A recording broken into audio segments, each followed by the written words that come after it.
de ce boîtier XXL.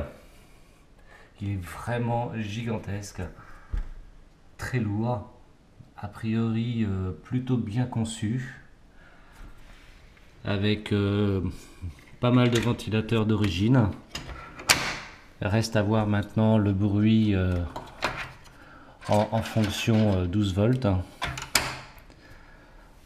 En tout cas, la première approche, c'est que c'est un boîtier qui va me plaire et que je vais peut-être garder finalement assez longtemps, puisqu'il a vraiment beaucoup de possibilités.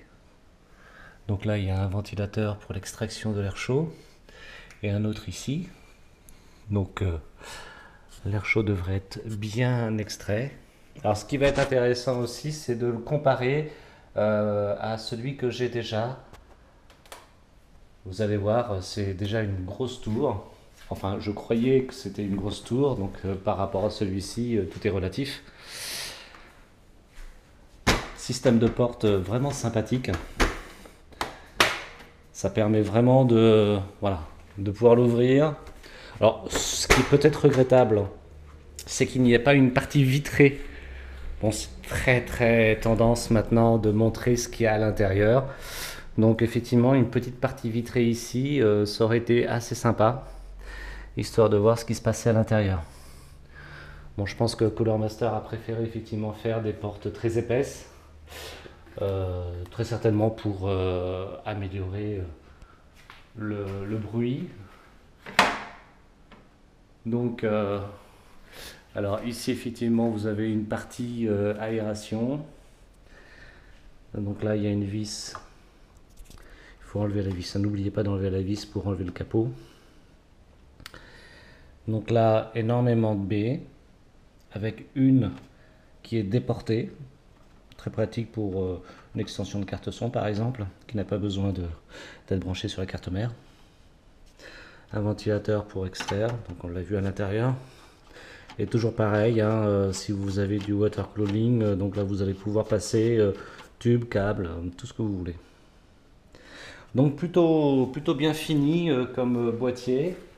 Donc dans une prochaine émission, eh bien, ça sera le montage.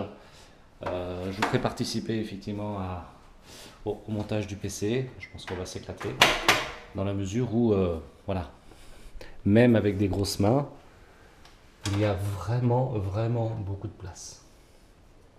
Donc l'emplacement de la carte mère, vous voyez, il y a beaucoup de place avant d'arriver, même pour les grosses cartes graphiques hein, qui sont maintenant très longues. On va pouvoir effectivement en mettre quelques-unes. Ok, voilà. Donc réception de ce boîtier qui est vraiment gigantesque et qui peut éventuellement vous plaire. Juste une petite dernière critique par contre sur son prix à près de 350 euros. C'est vraiment quelque chose qui n'est pas à la portée de tout le monde. Maintenant, voilà, c'est quand même soigné. On a le brossé. Donc c'est plutôt du bon travail. Color Master a vraiment mis la barre très haute. Maintenant, je ne sais pas ce qu'ils peuvent sortir ou ce que les concurrents vont pouvoir proposer en face. Toujours est-il que là, c'est vraiment topissime. Voilà, c'était José pour Microhelp. À bientôt pour de nouvelles aventures.